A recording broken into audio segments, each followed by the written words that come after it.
আজকে আমরা আলোচনা করবো হচ্ছে বোর পরমাণু মডেলের তিনটা স্বীকার্য, ঠিক আছে? এই তিনটা স্বীকার্য আমরা আলোচনা করে দিচ্ছি, মনোযোগ দেওয়ার সময়, ঠিক আছে? আচ্ছা, বোর পরমাণু মডেল দেওয়া হয়েছে কত সালে মনে আছে তোমাদের? 1913 সালে। বিজ্ঞানী বোর, একটা মজার কথা বলি, বিজ্ঞানী বোর কিন্তু ছাত্র ছিল রাদারফোর্ডের। আরেকটা মজার কথা বলি, রাদারফোর্ড কার ছাত্র ছিল জানো?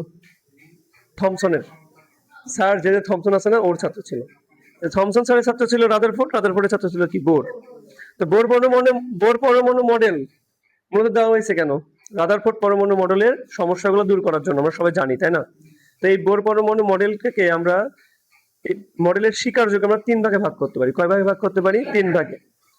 নাম্বার ওয়ান স্বীকার্য হচ্ছে শক্তি স্তর বিষয়ক মতবাদ। কি বলবো আমরা? শক্তি স্তর বিষয়ক মতবাদ।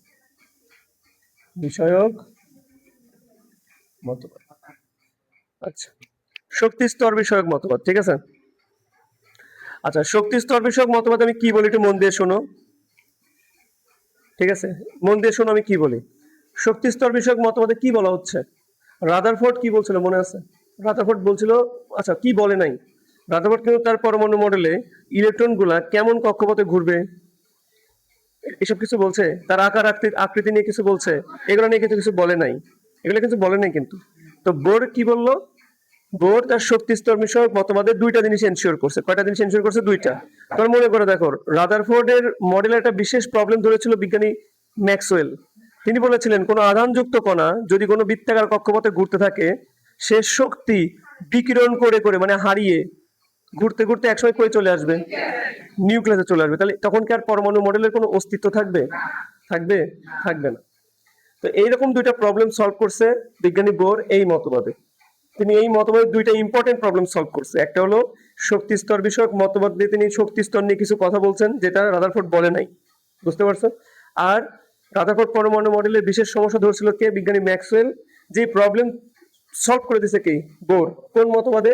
এই শক্তি স্তর বিষয়ক মতবাদে। এটা প্রথম স্বীকার্য। এটা কি বলতো? প্রথম স্বীকার্য। তিনি বলতেছে ইলেকট্রন গুলা যে কোনো জায়গায় ঘুরতে পারবে না। ইলেকট্রন গুলা কিছু অনুমোদিত, কি বললাম? অনুমোদিত কিছু কক্ষপথে ঘুরতে পারবে। যেমন আমরা তোমাদের অলরেডি শিখাইছি, ধরো এটা হলো আমার নিউক্লিয়াস, এটা কি আমার নিউক্লিয়াস। এই নিউক্লিয়াস চারদিকে কিছু কক্ষপথ আঁকাই দিচ্ছি আমি। ইলেকট্রন চাইলে কিন্তু এই মাঝখানে থাকতে পারবে না, তাই থাকতে গেলে কই থাকতে হবে? এই কক্ষপথ গুলোতেই থাকতে হবে। তাহলে এই কক্ষপথ গুলোতে সে কি বলতেছে? ইলেকট্রন গুলো কিছু অনুমোদিত কক্ষপথে নিউক্লিয়াসের চারদিকে কি করতে থাকে? ঘুরতে থাকে। বুঝতেছো আমার কথা? তিনি এই কক্ষপথ গুলোর কিন্তু নাম দিয়েছিলেন। এর নাম ছিল কে শেল, এর নাম এল শেল, তার নাম কি ছিল? এম।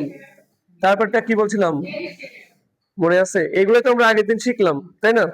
এই কে শেলকে আবার তিনি ইংরেজি মানে যেমন বর্ণমালা দিয়ে প্রকাশ করেছেন, তিনি নাম্বার দিয়েও প্রকাশ করেছেন। তিনি বলেছেন এটা হলো এন সমান 1 কক্ষপথ, এন সমান 2। মাথায় ঢুকছে সবার? এগুলো আমরা অলরেডি পারি। তাহলে এই কথা বলার পর তিনি এই কথা বলেছেন ইলেকট্রন গুলা যে কক্ষপথে ঘুরে ওই কক্ষপথ গুলো মূলত হচ্ছে বৃত্তাকার। কেমন? বৃত্তাকার কক্ষপথে ঘুরে। তাহলে দুইটা কথা, যে বোর বলতেছে ইলেকট্রন গুলা নিউক্লিয়াসের চারদিকে কিছু অনুমোদিত কক্ষপথে ঘুরে। কি কক্ষপথে ঘুরে? অনুমোদিত কক্ষপথে ঘুরে। এই কক্ষপথ গুলোতে যে ঘুরে এই কক্ষপথ গুলো কেমন দেখতে হয়? বৃত্তাকার। এবং এটার নাম তিনি বলেছেন, প্রথমটার নাম বলেছেন কে, তারপরে এল, তারপরে এম, তারপরে এন। এখানে এন এর মান হতে পারে 1 2 3 4। ওকে, তিনি এখানে আরো কিছু কথা বলছেন, যেমন যে কক্ষপথ গুলোতে ইলেকট্রন ঘুরতেছে তিনি বলতেছেন এই কক্ষপথ গুলোতে ঘুরবার সময় ইলেকট্রন কোনো শক্তি শোষণও করবে না, কোনো শক্তি বিকিরণও করবে না। ধরো তুমি এখানে আসো, এখানে একটা ইলেকট্রন আছে, এই দিক দিয়ে ঘোরাফেরা করতেছে, কিন্তু এখানে থাকা অবস্থায় কোনো শক্তি সে নিজে থেকে শোষণও করবে না, বিকিরণও করবে না।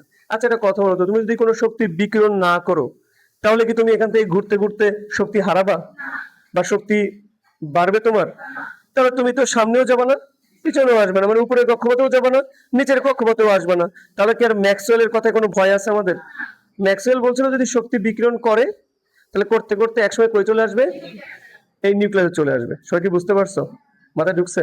আচ্ছা, তাহলে দুইটা কথা শেষ আমার।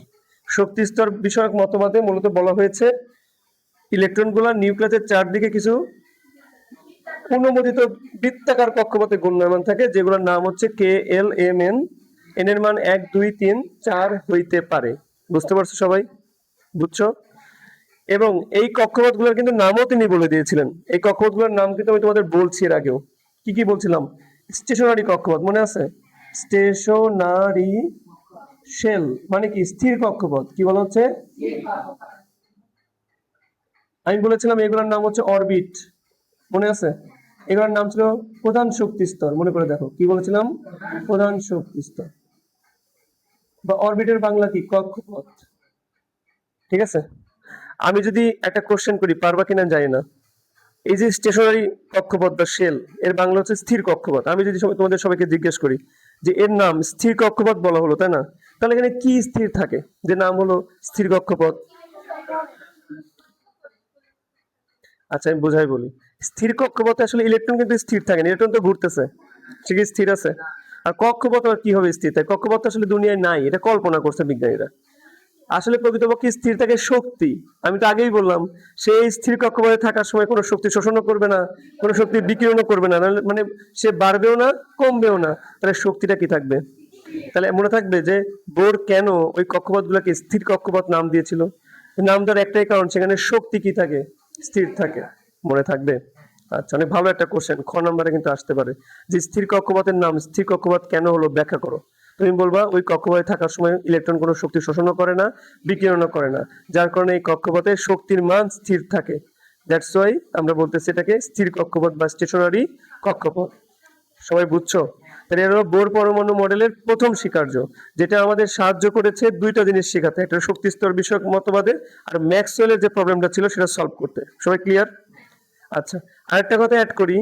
বিজ্ঞানী বোর যে এই নিলস বোর যে মতবাদটা দিয়েছে, এই মতবাদ তিনি একটা তত্ত্বের উপর ডিপেন্ড করে দিয়েছে, বুঝছো? সেই তত্ত্বের নাম হচ্ছে প্লাঙ্কের তত্ত্ব। কোন তত্ত্ব? প্লাঙ্কের কোয়ান্টাম তত্ত্ব, মনে আছে? প্লাঙ্কের কোয়ান্টাম তত্ত্বের উপর ভিত্তি করে মূলত নিলস বোর এই তত্ত্বটা দিয়েছে, যার প্রমাণ আমরা দেখতে পাচ্ছি। KLMN, এন এর মানে 1 2 3 4। আমরা তো কোয়ান্টাম সংখ্যা শিখছি, চারটা কোয়ান্টাম সংখ্যা: প্রধান কোয়ান্টাম সংখ্যা, সহকারী কোয়ান্টাম সংখ্যা, চুম্বকীয় কোয়ান্টাম সংখ্যা, আর স্পিন কোয়ান্টাম সংখ্যা। সবাই কি বুঝতে পারছো?